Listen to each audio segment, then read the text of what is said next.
मनुस्मृति में तो बहुत सारी खराबियां। मनुस्मृति इस जीने का अधिकार ही आपका खत्म करती है।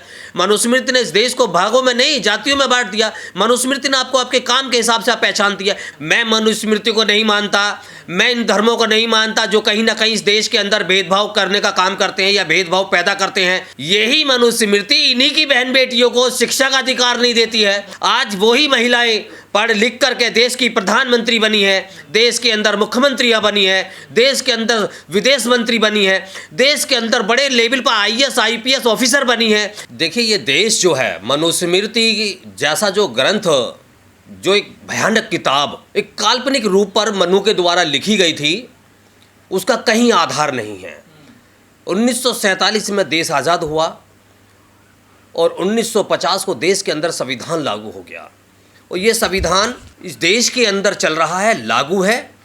और इस संविधान के सामने हजारों मनुस्मृतियाँ बेकार हैं और उन मनुस्मृतियों को हर प्रतिवर्ष बाबा साहब के बताए हुए रास्ते के अनुसार भस्म करने का काम भी इस देश के अंदर युवा करते आए हैं और आगे भी करते रहेंगे। नहीं, जो हिंदू मनुस्मृति नहीं मानता क्या वो हिंदू नहीं है? देखिए पहली बात तो यह है कि हिंदू शब्द ही नहीं है। इस देश के अंदर रहने वाला हर एक व्यक्ति भारतीय है। आप इस देश के बाहर जैसे ही आप जाएंगे, आप अमेरिका की बात करें, आप तुर्की की बात करें, आप फ्रांस की बात करें, तो उस देश के व्यक्ति को अमेरिकी कह करके, इजरायली कह करके, रशियन कह करके संबोधित किया जाता है। वहाँ के जाति या धर्म को नहीं पुकारा जाता।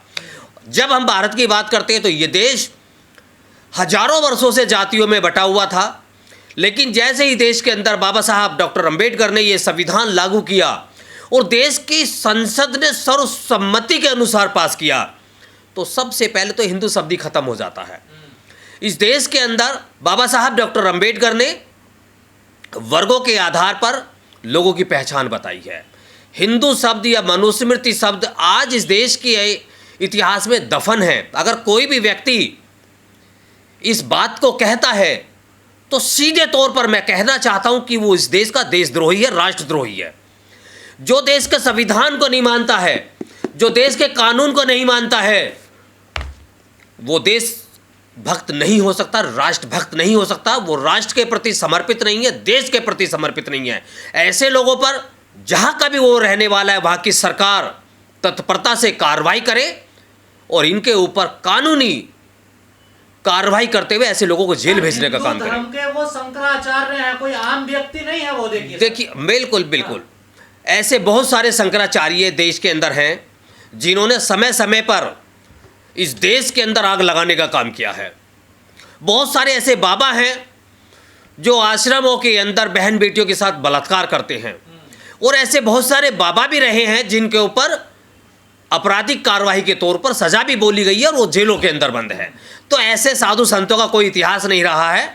ऐसे साधु संत हमेशा देश के वो पाखंड परोसने का काम करते हैं, देश के भोले भाले लोगों को अंधविश्वासी बनाने का काम करते हैं। मैं ऐसे किसी आबा बाबा को नहीं मानता हूँ और ना ही मैं ऐसी विचारधारा को मानता हूँ। संत ये ऐसे कोई बाबा, इन्होंने धर्म संसद में प्रस्ताव पास किया है और राहुल गांधी को हिंदू धर्म से निकाला है। देखिए इनकी क्या औकात है। राहुल गांधी तो विपक्ष के बड़े नेता हैं।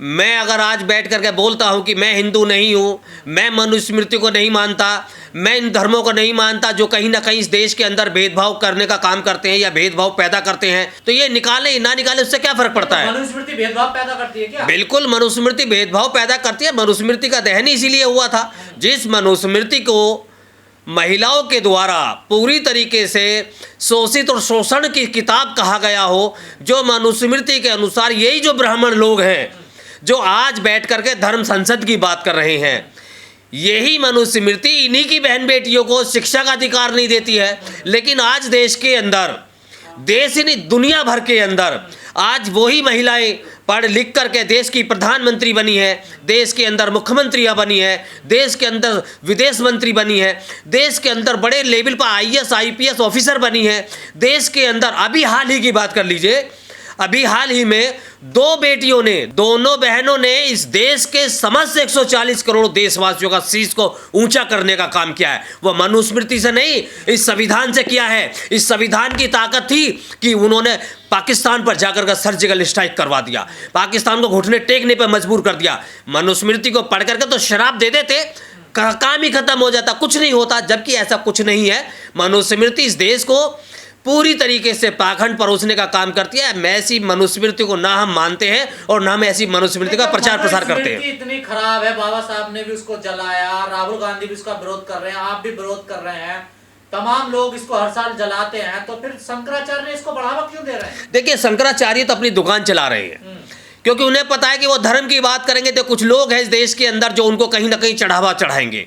अभी एक फूले फिल्म रिलीज हुई है, मैं वो फिल्म को देख करके भी आया। उसमें एक सेंटेंस था, कोर्ट के अंदर मुकदमा होता है और वो मुकदमा भी जो महात्मा ज्योतिबा फूले के ऊपर होता है कि आपने शादी में मंत्र पढ़ दिए, आपने दूसरे का हक अधिकार छीन लिया, आपको जो वहाँ से दक्षिणा मिली है वो दक्षिणा आप महंत को दे दीजिए, ब्राह्मण को दे दीजिए।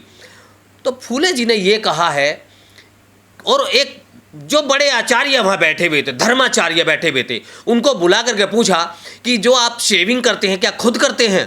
क्या? हाँ जी मैं करता हूँ। कि शेविंग करना आपका तो धर्म नहीं है, आप उसके धर्म का पालन क्यों नहीं कर रहे हैं? अगर आप शेविंग खुद कर रहे हैं तो उस पैसे को आप उस नाई को क्यों नहीं दे के आते?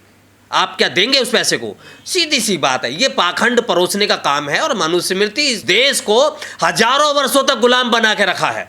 मनुस्मृति को पढ़ने वाले लोग, मनुस्मृति को मानने वाले लोग मुगलों के सामने झुक गए, अंग्रेजों के सामने झुक गए, अंग्रेजों के सामने आकर इस देश को उन्होंने गुलामी में डलवा दिया। इस देश के अंदर रेल जब आई तो उन्होंने इस देश के अंदर पटरियों को बिछाने पर विरोध किया। इस देश में करोड़ों करोड़ों लोग ऐसे हैं जो मनुस्मृति को नहीं मानते, लेकिन बाई डॉक्यूमेंट्स तो वो हिंदू है। देखिए, बाई डॉक्यूमेंट अगर आप कह रहे हैं, बाई डॉक्यूमेंट, ये संविधान मेरे सामने है, इस बाई डॉक्यूमेंट आप इस पूरे संविधान में एक भी शब्द आप मुझे यह लिखा दिखा दें कि इस देश में रहने वाला व्यक्ति हिंदू है। अगर वो संविधान को मानता है, इस देश की अर्थव्यवस्था को पे उसका विश्वास है, इस देश के कानून में उसका विश्वास है, तो मैं मानता हूँ वो देश के संविधान का पालन करेगा। और इस संविधान के अंदर आपके सभी पूरे देश भर के दर्शकों को कहना चाहता हूँ, 500 रुपये की एक किताब है जो देश के अंदर नहीं, एक हर एक व्यक्ति का जीवन जीने का आधार बदल देती है। अगर इसको आप पढ़ेंगे, इसको आप अच्छे से समझेंगे, तो आप अपने आप को हिंदू कहना ही बंद कर देंगे, क्योंकि इस किताब में आपको भारतीय कहा गया है, इंडियन कहा गया है। आप भारतीय और आपको गर्व से कहना चाहिए कि मैं भारतीय हूँ। लेकिन शंकराचार्य ने बोले हैं जो मनुस्मृति है वो दुनिया का सबसे बड़ा संविधान है। देखिए, मनुस्मृति उनके लिए बड़ा संविधान हो सकता है, देश के लिए संविधान नहीं है। आप इस देश से बाहर निकल जाइए, इस देश से बाहर निकलिए और इस देश के बाहर जाकर के आप कोई भी एक देश ऐसा उठा के बता दीजिए जो मनुस्मृति को मानता हो या उसको जानता हो। लोग ही नहीं जानते हैं। इंडियन कॉन्स्टिट्यूशन, भारतीय संविधान को सब लोग जानते हैं, सब लोग मानते हैं, सब लोग पहचानते हैं, और इस संविधान को इस दुनिया का सबसे बड़ा हस्तलिखित संविधान की उपाधि भी मिली हुई है। इस संविधान को देख करके दुनिया भर के बहुत लोगों ने, बहुत देशों ने इस संविधान को अपनाया है। मनुस्मृति को तो किसी भी देश ने नहीं अपनाया। 1950 तक चली है देश में मनुस्मृति, सब संविधान आने के। देखिए, जब तक देश गुलाम था तब तक मनुस्मृति रही होगी, और उस मनुस्मृति के आधार पर इस देश के मानवों का हमेशा शोषण हुआ है। उस शोषण में अगर रहना है तो आप मनुस्मृति का प्रचार प्रसार कर सकते हैं। मैं गर्व के साथ जीता हूं और गर्व के साथ जीना चाहता हूं, और बाबा साहब डॉक्टर अंबेडकर जैसे मसीहा को अपना आइकॉन मानता हूं, जिन्होंने इस देश को संविधान दिया, हम लोगों को जीने का आधार दिया।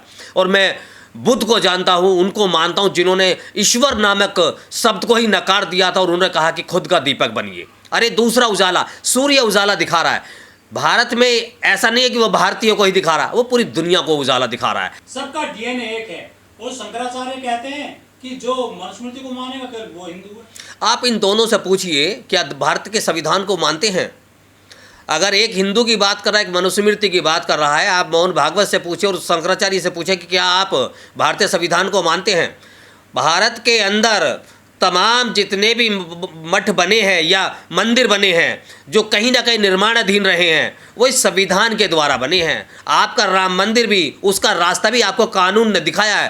कानून ही आपके धर्म को पैदा कर रहा है। कानून चाहे तो उस धर्म को नष्ट भी कर सकता है। हजारों वर्षों तक आपने कहा कि हजारों वर्षों तक हमने राम मंदिर की लड़ाई लड़ी, लेकिन कोई चमत्कार नहीं हुआ, कोई मनुस्मृति के द्वारा उस मंदिर का निर्माण नहीं हुआ। देश के संविधान को पढ़ करके जज बैठे हैं, सुप्रीम कोर्ट के द्वारा आदेश हुआ है और तब जाकर के उस मंदिर का निर्माण हो रहा है। तो वो भी पूरी न्यायपालिका के द्वारा, किसी मनुस्मृति के लिए नहीं। देश के अंदर संविधान सर्वोपरि है और संविधान को मानने वाला व्यक्ति देशभक्त है, राष्ट्र धर्म उसका है। और जो राष्ट्र धर्म को नहीं मान रहा है, इस देश के अंदर हिंदू धर्म को या अन्य धर्मों की बात करके इस देश को आगे चलाने की बात कर रहा है, तो मैं कहता हूं वो इस देश के अंदर पाखंड परोस रहा है। खराबी क्या लगती है आपको? मनुस्मृति में तो बहुत सारी खराबी है। मनुस्मृति इस जीने का अधिकार ही आपका खत्म करती है। मनुस्मृति ने इस देश को भागों में नहीं, जातियों में बांट दिया। मनुस्मृति ने आपको आपके काम के हिसाब से आप पहचानती है। तो मनुस्मृति को मैं क्यों मानूं? बाबा साहब डॉक्टर अंबेडकर ने ऐसे धर्मों को कर दिया था, चाहे उन्होंने अपनी मृत्यु से 6 महीने पहले कहा हो, लेकिन बाबा साहब ने ऐसी मनुस्मृतियों को जलाने का भी काम किया है। और हम जैसे देश के युवा साहसी लोगों को भी कहा है और उनको रास्ता दिखाने का भी काम किया है कि आप उस धर्म को मानिए, आप उस ग्रंथ को मानिए जो इस देश के अंदर रहने वाले लोगों में भेदभाव की इजाज़त नहीं देता है। मानव मानव को मानव कहता है, जो देश के तमाम भारतीयों को भारतीय कहता है। वो धर्म है, वो ही ग्रंथ है और वो ग्रंथ भारत का संविधान है। क्यों चर्चा करती हो? कहीं नहीं है। देखिए, बहुत सारे लोगों की दुकानें मनुस्मृति के द्वारा चलती हैं, धर्म के द्वारा चलती हैं। बागेश्वर बाबा क्या बोलता है? पर्ची निकालता है। पाकिस्तान के द्वारा आतंकवादियों ने हमला किया, क्या पर्ची निकाली गई? सीज फायर का आदेश अमेरिका के राष्ट्रपति दे रहे हैं। क्या ये बातें ऐसे ढोंगी बाबाओं ने बताई हैं कि सीज फायर का आदेश आपको अमेरिका से मिलेगा? ये सब लोग ढोंगी पाखंडी लोग हैं। इनकी बातें करके हमें अपना समय बेकार करना है। आज बुद्ध पूर्णिमा है और मैं समस्त आपके दर्शकों को, पूरे देशवासियों को, पूरे दुनिया भर के बुद्ध अनुयायियों को मैं आज इस पर्व पर सभी को हार्दिक मंगल कामनाएं भी देता हूं और ऐसे लोगों से दूरी बनाने के लिए भी कहता हूं जो इस तरीके के नौटंकी या भेदभाव वाले ग्रंथों का प्रचार प्रसार करने का काम करते हैं। ये देश संविधान से चला है और संविधान से ही चलेगा।